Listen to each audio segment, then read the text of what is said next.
So just a brief explanation of how this is going to work at first. You're going to actually breathe through your mouth. You know, it's the most breathing techniques they talk about, you know, breathing through your nose. What the issue is that if you're trying to remove energy from the lower area, the lower body, the quickest way to do it is through the mouth because you can take in more air. And then once you feel energy getting to your neck, then you can switch to breathing through your nose. That all is based on if you can get the energy that high. In addition to that, the lower body is synonymous with the lower nature. According to the teachings, even the pyramid has 3 chambers. The lower chamber was never finished because it is representation of the animal body and the animal kingdom, transcending animal desires. Also, Brittany, you want to come in here and sit down on the... Why, sure. Okay. You want to get in there? Excuse me. Recline on those pillars? Okay. All right. So, the middle is correspondence to the angelic and the demonic. You know, whatever your polarities are and whatever you're titling them as, going to war. So that's the center part of the body for the balance of what's going to go on in your overall consciousness.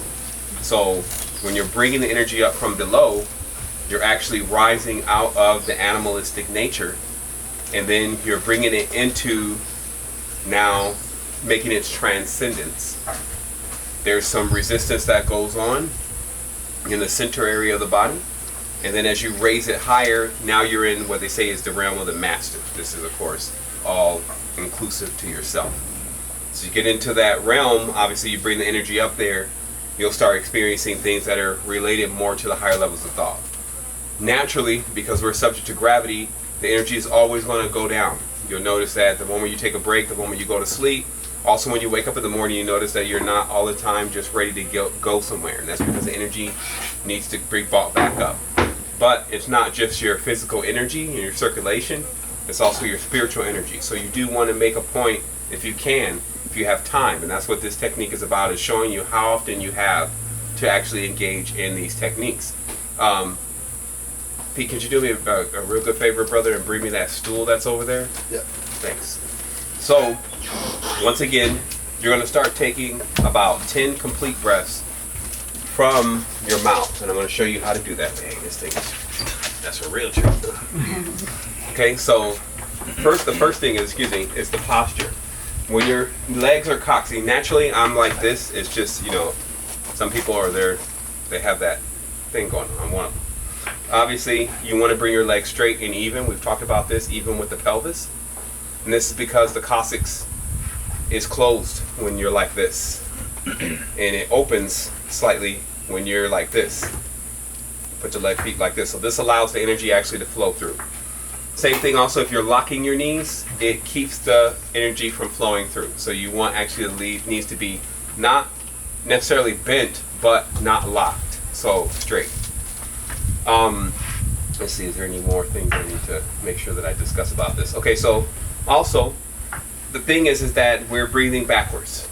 So in most cases, a person's breathing in their chest. So when they breathe, you see their chest generally, and then really they're supposed to be where the stomach is coming out. So an easier way to make sure that you're breathing properly is to just practice that technique.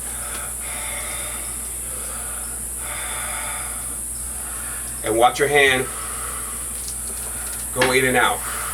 Now the interesting thing is this actually works better if you do have someone to assist you with this at first.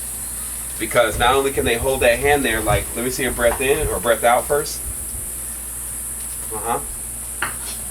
Okay, here's another thing.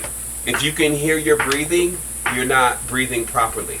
You can actually breathe silently. Now, as silent as possible. If you find yourself, you know, some people, they get into it. Actually, the person that taught me this, and it sent me right to the moon right away. I would hope to go further.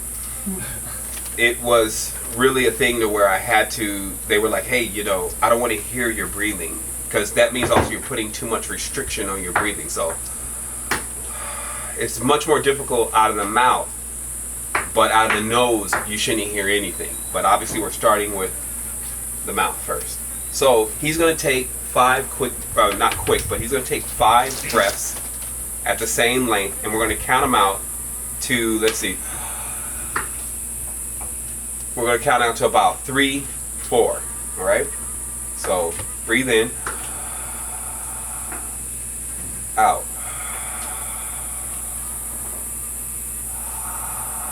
1, 2, 3.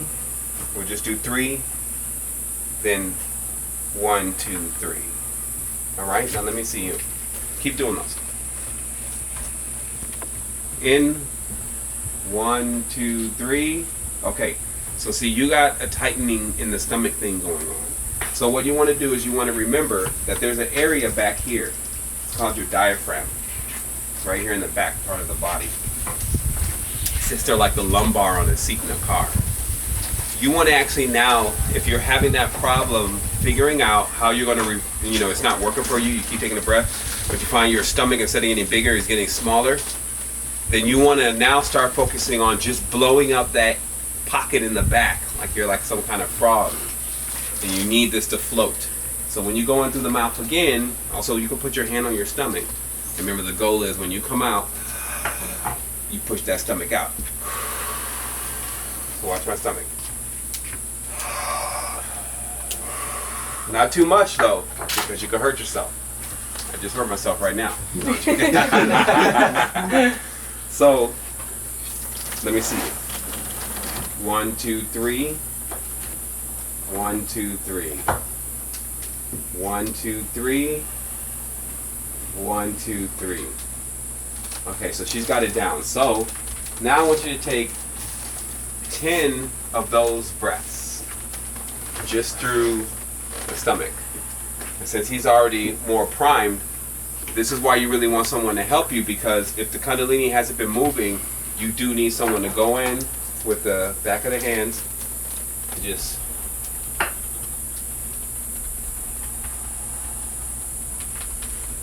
and all they're looking to do is just stimulate the spine. You're taking those breaths.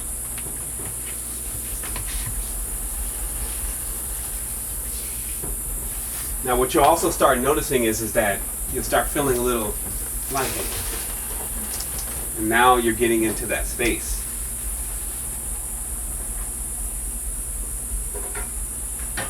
Right?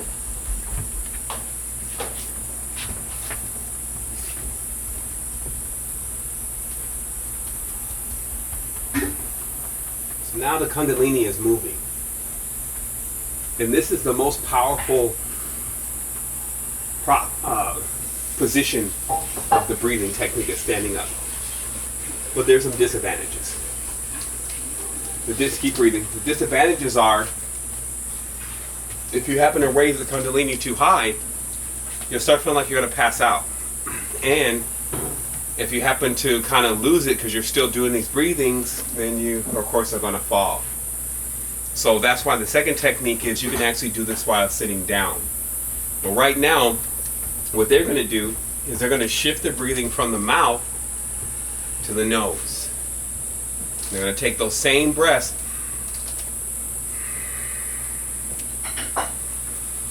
making sure that the stomach is getting bigger while breathing through the nostrils. Now, here's the thing with this. You should feel something. If you don't feel anything, this means that you need to work on this technique a lot. Because even if you have something that can actually stimulate your back, like the chi boosters, if you use something like that, you can get back up and get into this position. The interesting thing is, once again, because this can be done in more ways than just standing up, the next level, keep breathing, is obviously sitting down. I'm going to go ahead and take Dan. And he's going to go ahead and sit down over here, Dan. The one that was in front of the bed too, right? So if you lose, you just... We're going to talk about laying down in just a moment. So the most common position people find themselves in is actually sitting down. Also, you can kind of relax into that breathing. Just...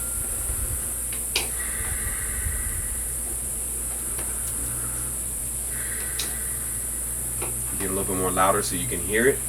But of course, you want to get into that state. So this is what really accompanies the meditation more than anything. Meditation can be seen as boring unless you know how to breathe. Once you get the breathing properly, you can realize that you can actually get high on the air. It actually becomes a way to transcend your awakened state. And so this is also why in the beginning you want to really do this sitting down, because it's like the midway. Standing up, it's going to be the easiest for it to affect you. As far as you feeling that, oh man, I feel like something's going on. Just if you have someone tapping on your back. Sitting down is the midpoint because we have another laying down position. But each of them are important because most people find themselves standing up in line. Right? So when you're standing up in line at the store or the bank, this is a great time to start to work on that breathing technique. And just remember, the more breaths you put in, here's some knowledge behind this. Why are you doing this? You're building energy. You're not only transcending the lower nature and giving it an opportunity to come up and transmute itself, but more than anything, you're actually you're creating the energy that is necessary for your future projections. So this is why I was actually talking about that meditation and manifestation are two different things. This is about meditation. Meditation should always accompany proper breathing. The reason is that in the meditation, you're not supposed to be thinking. If you're thinking about what you want and what you want to do, some people say, well, you need to meditate on what you want. No, you can't meditate on what you want. That's how to manifest. You don't think when you're meditating, you're just building energy. So I found in that 6 months that I talked about of just breathing that I went on, I built the future that I'm living in now. And I did that by not thinking about what that was going to be like, but just making sure that I had enough energy to whatever the projection needed, it can pull from that source of energy. So remember that's the key to all of this, is that you're just building up energy, so that way when the awakened manifestations are going on, they have energy to draw from that you've been building up. And that's what the main thing is about this. This is why you actually want to get in there and do it. Second is obviously sitting down, and he's sitting down perfectly. He's got his legs. He could twist them in just a little bit more, because the main thing is you want to keep these circuits going. The other thing is, we'll bring this in a little bit, is you want to make sure that you have this kind of thing going on with your chair. If the chair is too small or the chair is too high, you lose this L in a sense. The more perfect the L, the better off the breathing technique will be, because it'll restrict less things. So he's here, he's got the same thing going on, and this is a safer position, because what you'll start noticing is you'll reach this point that you feel like you want to pass out, that you're getting lightheaded.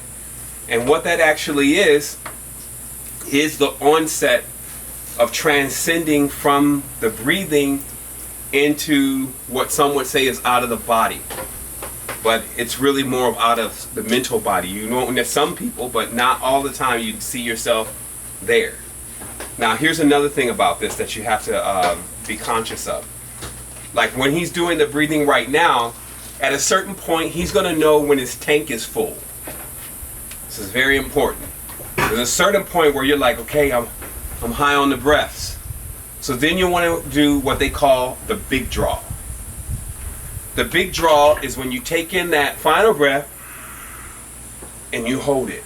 Okay, now this holding is when the stomach is full of air, and you can imagine it like a magnetic field.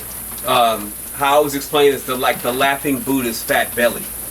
That the belly is full of this prana, and it starts to generate a magnetic field. Now this is actually what starts to bring you into because now what's happened, to understand the mechanics of why you're even doing this breathing, once again, is you're oxygenating your blood to bring about the implosion in your blood. But at a certain point, and this is how it's kind of like a mind hack, the body has enough oxygen.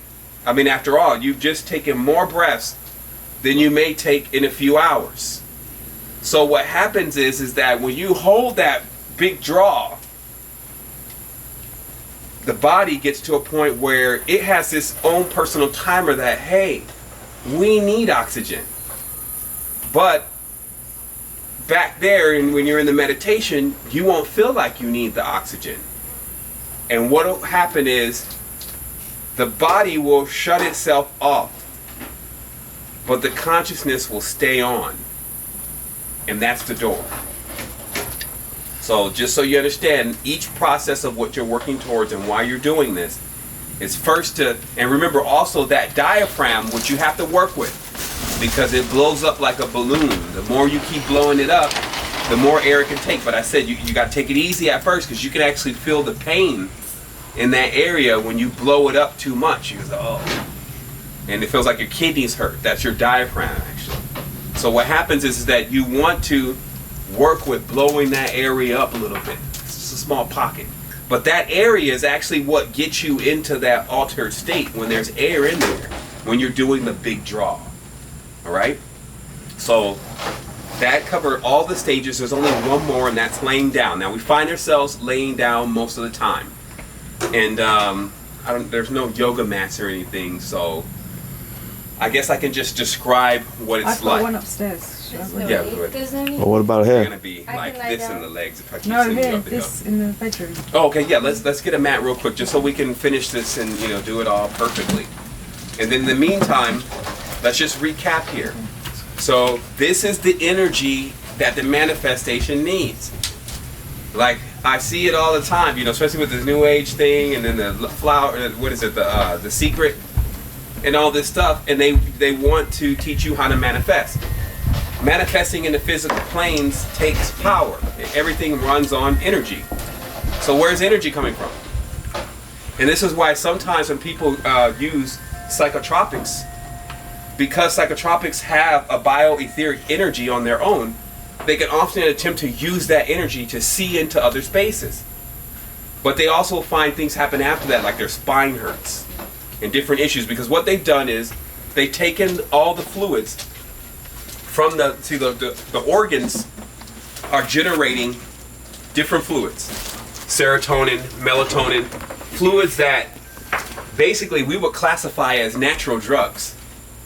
And these fluids are responsible for your different perceptions of thought and the ability of you getting into other spaces. But the more interesting thing is the quality of the fluid. Everyone is producing fluid, but let's say for instance like MDMA.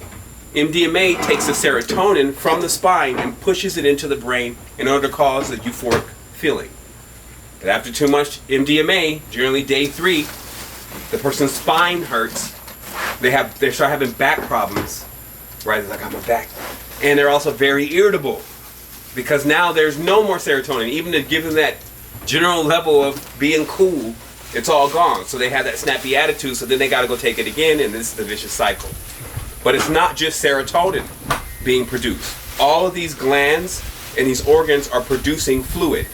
The quality of that fluid is determined by, 1, what you're eating. So that's sometimes what you think about when you're eating is like, can I really make rocket fuel out of this? So if you're eating good food, then that's the first level of your fluids being into the condition that's necessary to really do some massive manifestation.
Without breathing, there's nothing.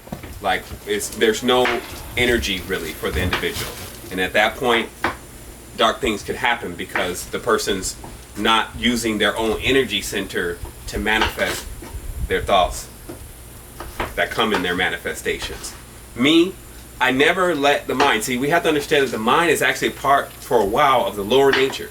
It's actually connected to, until one wins the battle in their own body, there's all these desires that the mind has. So how do you differentiate manifestations from your thoughts of passions and desires?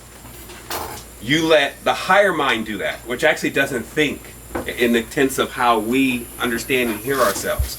So the goal is not to allow your energy, once you're building it, to get burned up and used up by ideas and thoughts. So that's why some people say, man, I'm gonna be all right. You know, I got faith, I got trust. Because what they're talking about is the realm of where everything has already been laid out for you. It's just about you performing the duties to clear the karma. As we talked about the other day, what is the karma? It's this life. This is the judgment. The judgment is how you come in here on the zodiac sign and what you're prone to and what your strengths, your weaknesses. Those are all the judgments already. So when you come in here to transcend those judgments or that karma, all you have to do is implode the vehicle. It'll do the rest. So the last stage is, who wants to lay down? I know somebody's probably ready to lay down. It's like, okay, so I'm not going to ask for any comments about what you felt, because, you know, sometimes people, they got to say, well, I felt something. But this is bona fide, because for me, the lady almost rolls my kundalini right there in the class. And I was like, okay, hold on. Because I was paranoid. This is like 6 years ago, like almost on the onset of the beginning. And I was taught this technique by a lady that was here. And she was coordinating a class inside of what do they call it? A sat. It wasn't a satsang. Yeah, it was a satsang. This is like church for yogic people on Sunday. There was a guru there. But they had that Sunday turn it into like a event, like a carnival. And she was one of the teachers. I sat in the class, I learned the breathing, and after that, I thought I didn't need anything else. True enough, it is a major part of everything that you will experience in the future if you learn how to do it. Here's the next thing. Your body will actually start doing it naturally. Now remember, we breathe reverse naturally now, because all the pressure, especially for a man, is in his chest. Even for a woman, it's in the breast.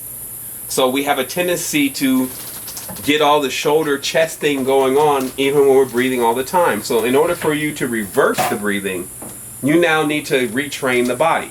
So a main part of that is when you're about to go to bed, which you spend most of your time asleep.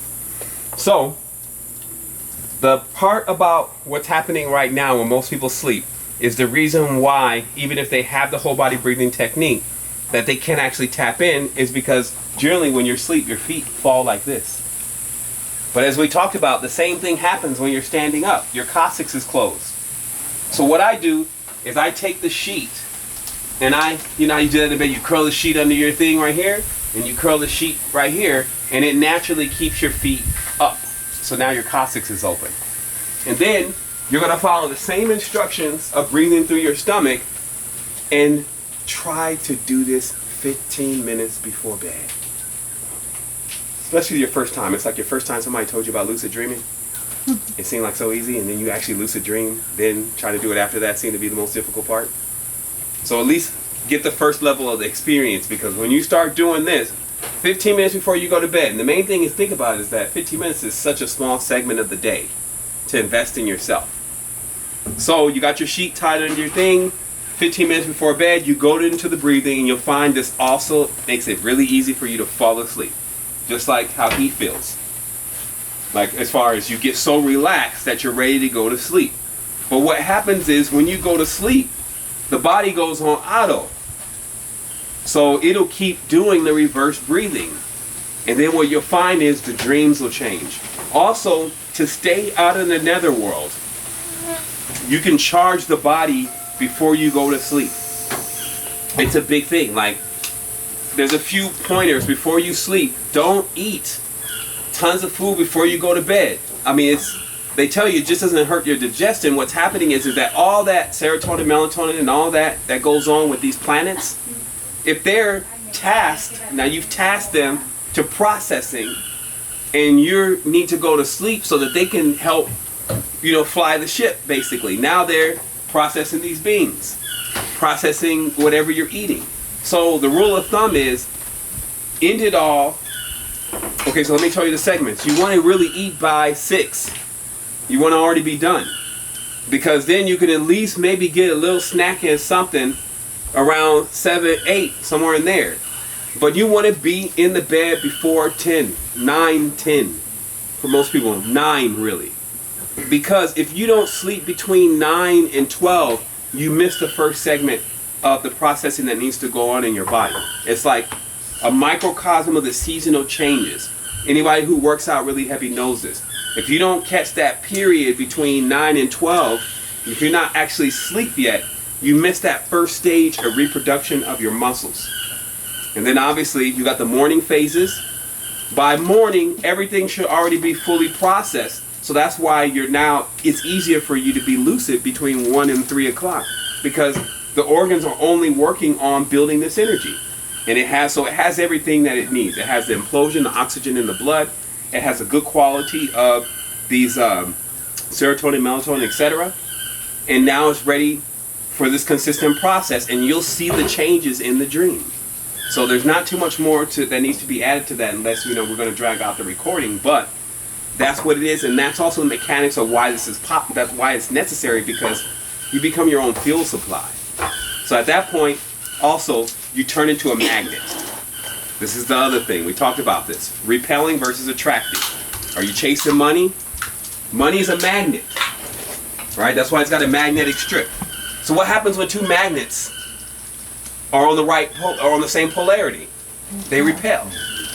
But if one is in the other one, you attract. Right? So these are this is current and currency. But what happens with most people? They're doing gully things. They got crazy stuff going on. And then they are trying to attract something that they're alike. Because money, as far as the talisman is put together, doesn't have that many positive connotations to it. So then what happens is it keeps running from the person unless they end up working out the Kundalini situation. There's other mechanics. It's not an end-all, finish-all. Because, definitely some people are really utilizing the energies and doing different things with it. But I'm just saying for you, if you're trying to consistently stay on this path, and you also have to have that current going on, the configuration of the body is to put your body in the stage of a magnet. But obviously most bodies are electric. That's what they call it, the body electric. So they're tapped more in instead of to the magnetic, they're tapped into their electric side. So in this stage, they're actually repelling money. So they'll chase it and it'll elude them. Not to mention they're missing the energy for the manifestation. So do you see? There's a lot of different things that need to go on for you to get the calculation right. But the easiest way to do it is just breathe. And know when it's working. And if it's not working, holler at me. Meaning that if you can't feel anything when you're breathing, then we need to address other things. We need to address, okay, we need to talk about, and this may be something that if you've tried this before and it didn't work for you in these meetings that we're going to have, there's going to be at least 4 today. Holler at me about it so I can ask you some more questions about what's going on so we can isolate what's really becoming the issue. Also for men, get your Montauk Chai book, because if you're leaking all the time and you don't know the button at least, it's just going to be, all the fluids are gone. Like remember, the alchemical chamber is now taken on. Anytime you ejaculate, now it's got to create all that fluid all over again. And guess what? It takes that as priority. For the body, its number one hard-coded firmware priority is reproduction. So every time there's a loss of the reproduction fluid, this could also even be menstrual fluid, then the body is going to divert all power and energy to recreating in that cycle. Right?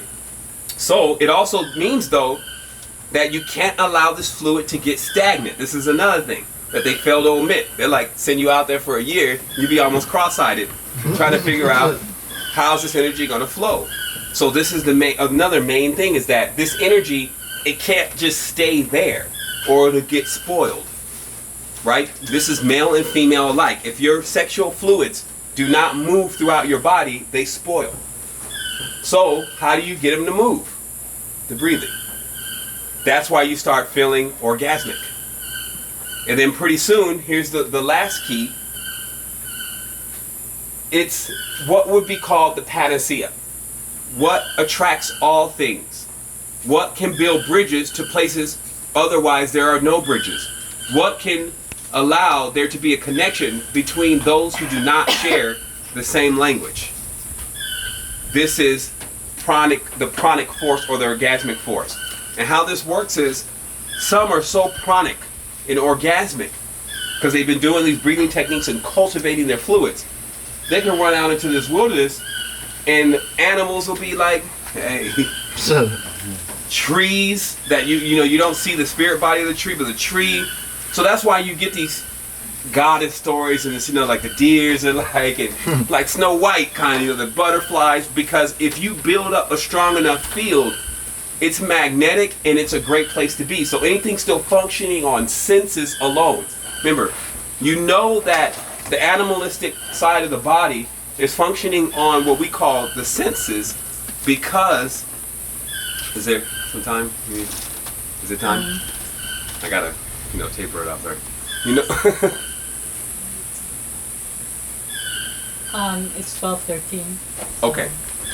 That's 13 minutes after lunch? Yes. Okay, well, we'll adjourn here, but just remember what I was saying is that that the animalistic senses function, the lower part of the body functions on the animalistic senses, because to be continued. Almost, when you're standing, you almost have that subconscious is that like the key from For sure. Like, what happens is that it can even be an interjection, like, I think I'm about to. Yeah. It's working. Anything starts. And that's how you start learning the switch in your mind. And, there's more techniques that go along with this, but this is a very good place to start. That big breath, the last breath after you've gone through it, you hold it till you can't hold it anymore? Exactly. What it is generally between 30, for a beginner, between 30 to 50 breaths before the big breaths. And you'll see that that's not a lot, but that's when, the game they used to play is like, hey, take all these breaths, and then, I'm going to show you something. Then the guy punch you in the chest, and then you just knock out. But it's that feeling, but that's actually the onset to releasing the body and then allowing the consciousness to fly. And you hold that big breath. You hold that last breath. Now, you don't got to hold it until you, because this takes time, because you'll find that there's a balance in this, because you can cause headaches with yourself. You can cause too much strain and tension. So you want to take this moderately and work your way up, like the guy was trying to explain with the God helmet. Hey, you just start at level 1, but there's 3,000 levels, but don't crank this thing all the way up, because you need to now open this diaphragm, which hasn't been really used. People even forget that air, most people don't even know that air goes in there. I thought it was in a totally different part of the body. And the body just, the chambers connect back there, and there's 2. And they're small, we're talking about this much air. But this is almost like a fuselage lodge for a vehicle that drops containers. It's like when you see a rocket take off, its big container, right? And then it drops those other containers. Then at a certain point, it's only running on a certain fuel, and it's going to use that for the rest of the projection. And that's what you're doing. All right, so we're going to go ahead and enjoy this lunch. Also, you'll notice that you'll get very hungry after this, after the breathing, because now the body has burned up all of these toxins, and it's basically done all the work. It's like, okay, I'm done. I've processed all the food. I've, got the foods in order. Now I'm ready to process again. But just remember, if you actually then go to sleep, because there's always this enticement to eat before bed when your stomach is clear. Like, maybe I should eat because we want to be full. But if you just go ahead and take it to bed, which is the discipline, then you actually have a clear body and the vehicle is ready to fly. That's it. Are there glasses up there? Yeah. They're not yours, are they? Yeah, I lost a pair that looks just like this. Oh, word. just the details. Sometimes that's what I'm saying on the path videos. Let's do it. I gotta beat you. You gotta beat you. I don't know. Did you leave your glasses up there? Yeah. The button is actually right below the male scrotum and the anus. There's an area there that is always called the last ditch effort. But if one is engaging in practice this, and they're now looking to hold that, and even for women, this is very valuable, because obviously your man, you're going to send him into somewhere the next day, and he's not going to be configured for that. That's why even athletes, they don't let them engage with women when it's, the Final Four and those final games, because you can't, no matter how much you think, perform to the extent of where you need to perform. But again, not also confusing it for not doing anything, monkism, to where that whole center goes dormant, which is a part of the old teachings, but that also allows the male to go into like a male menopause in a sense, to where he can't implode his system, so there becomes less being quick, smart, observant, sharp. If those things are missing, then the male is going to have a hard time succeeding in the gauntlet. So it's all about At what point do you hit that button? at the point where the spasm is about to begin. Now remember, this is dangerous because Begin? now, well, yeah, this is, remember, the button is like, emergency, emergency. It will stop the seminal fluid from entering in the chamber that spills it out of the penis, and it will keep it into the air, not into the scrotum, but there's chambers. I need to get the proper names, but there are chambers, so it'll keep it there. And this is like not half as bad. You see what I mean? It's like it's the last ditch effort. Push the button. Of course, even if the woman doesn't know anything about it, it looks kind of strange. She's like, "What is he doing?" But again, if you are attempting to work your way through this, because I think that what happens, because we have this whole inhibitions with sexuality and all these things that have been embedded by many of these religious structures. When this topic starts, a lot of people are like, okay, what are we talking about here? Maybe that has nothing to do with spirituality, but it has everything to do with it. If you're not orgasmic, then there's no attractive force, your magnetic field. But some people are able to accomplish that through different ways. So some people, they get like that on art. They just like go into this self-orgasm even with different things. So, if you find that there's something that drives that force, which gives you a stimulation, some people have found that nature does it for them. Like when they're in the wilderness, they start these breathing techniques, because there's also more to feed that. You know what I mean? There's more to cycle that with. So it's just about being able to tap in. And the first way that you can tap in is to first learn how to tap into yourself to get that feeling going. Okay. All right. Thank you. That's great. Yeah, man.